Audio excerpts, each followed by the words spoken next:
10 for 10 for the week ending November 8, 2025. A quick 10-minute wrap-up of the week's compliance news. Well, this is the podcast for you, 10 for 10, where Tom Fox, the voice of compliance, wraps up 10 top compliance stories which occurred over the past week. If you don't know, Tom has a daily news podcast, appropriately called the Daily Compliance News, and 10 for 10 wraps up the week. So get up on a Saturday morning, have a great cup of coffee, and check out 10 for 10, the podcast which gives you the week's top compliance news. Are you interested in upping your game in compliance through the use of AI and machine learning technology? Well, check out my latest book, Upping Your Game, How Compliance and Risk Management Move to 2030 and Beyond. You can check it out in the show notes. I've got a link to the purchase at Amazon.com. Upping Your Game.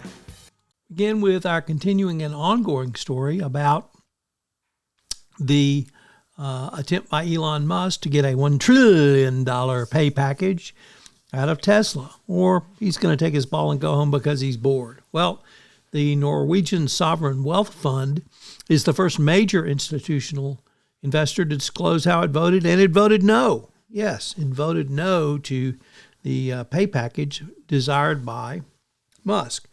Perhaps the most interesting thing about this, it's the world's second largest sovereign wealth fund, and it's $1.6 trillion. So Musk wanted over half the total value of the Norwegian Sovereign Wealth Fund. Next up from Bloomberg, ex-Capula Compliance Chief Compliance Officer says the fund expensed art and private jets and charged that back to clients and customers in violation of federal law. And that when he brought this to management's attention, he was fired. So he was retaliated and terminated for suggesting the firm might be violating SEC regs on pass-through expense disclosures. So another CCO raises ugly issues and is fired for it.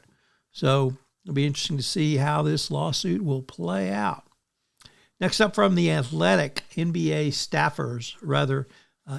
officials met with congressional staffers this week to talk about what the NBA is doing for this new round of bribery scandal.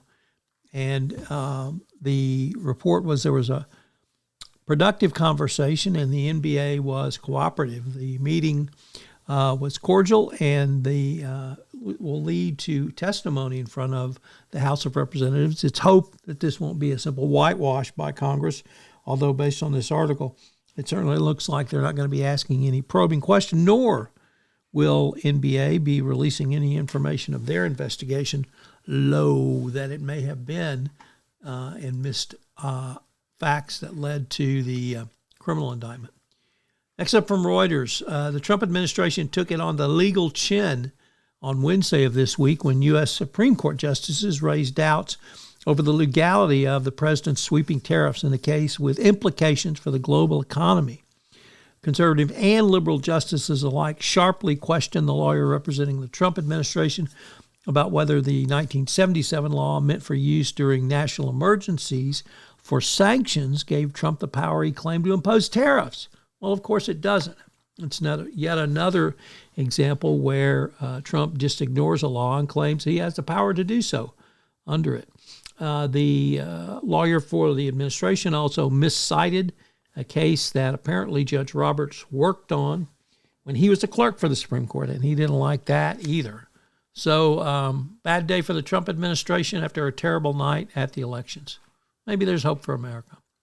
And our final story comes to us from the South China Morning Post, which reports that a Whoosh train, or high-speed train that China built for Indonesia for $7.3 billion, the Jakarta to Bandung high-speed railroad, is under investigation for corruption. The Corruption Eradication Commission, what a great name, confirmed that it was gathering evidence related to alleged irregularities and how the Chinese funded the project and how the project was awarded to China and then, of course, managed. This would be completely consistent with China's business model in its boots and suspenders program of bribe going forward. Next up, BaFin, the German securities and banking regulator has slapped a 45 million euro fine on JP Morgan for its failures around money laundering controls. JP Morgan's Frankfurt subsidiary, which runs its wider European business, was found to have systemically failed to file suspicious activity reports between October 21 and September 22. JP Morgan has grown to be Wall Street's biggest bank with a market cap that exceeds that of its rivals, Bank of America, Citigroup, and Wells Fargo combined. The BaFin penalty relates to weaknesses in the bank's internal oversight process for detecting and reporting potential money laundering or terrorist financing. Next up from the Daily Beast. Apparently, President Trump threw a temper tantrum on 60 Minutes when he was asked about corruption, and 60 Minutes was afraid to show it, so they cut it from the trailer and the entire version. Well, guess what? Very chicken. Might even say CS, 60 Minutes.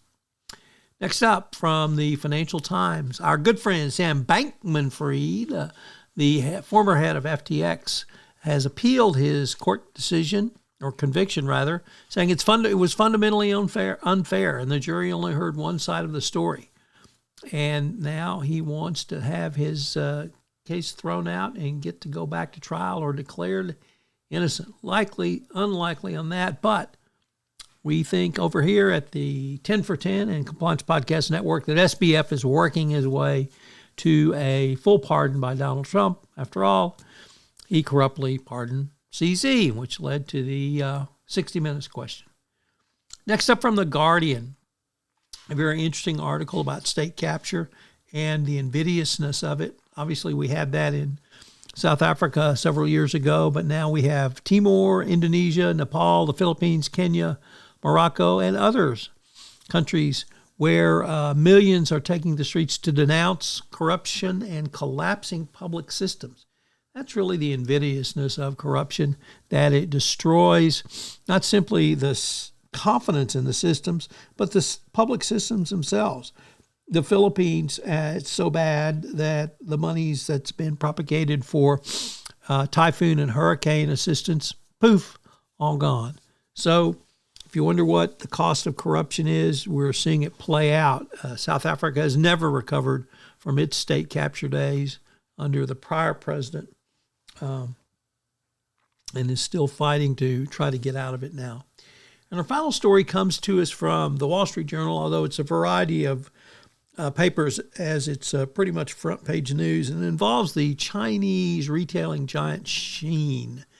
And they're opening their first bricks and mortar store in Paris, but online they're apparently offering sex dolls that are in the shape of small children.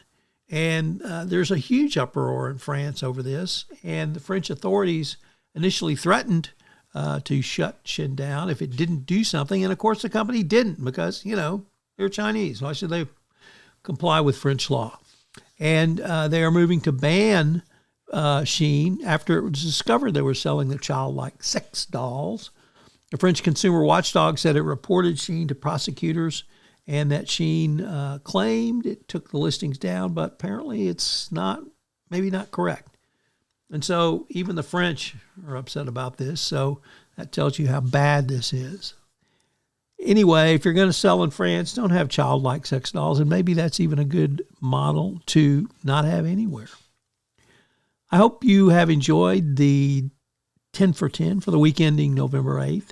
We will certainly look forward to visiting with you again. If you haven't done so, check out my latest podcast, AI Today in 5, where I take a look at 5 AI and compliance stories of the day, reporting on new techniques, strategies, and a lot of new tools that you might want to consider for your compliance program.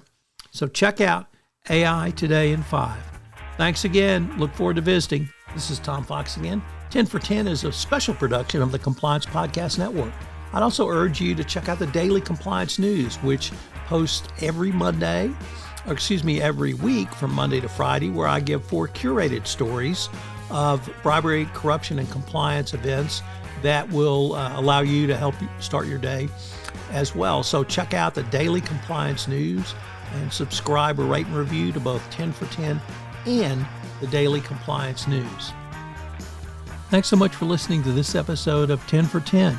I hope you'll check out the newest podcast in the Compliance Podcast Network, the Compliance Tip of the Day. In Compliance Tip of the Day, I give a 5 to 8 minute summary of one tip that you can integrate into your compliance program or put together for greater compliance program efficiency. Finally, if you're a Sherlock Holmes fan, I am preparing a new season of Adventures in Compliance where I go through the 4 novels of Sherlock Holmes. Hear it on the Compliance Podcast Network.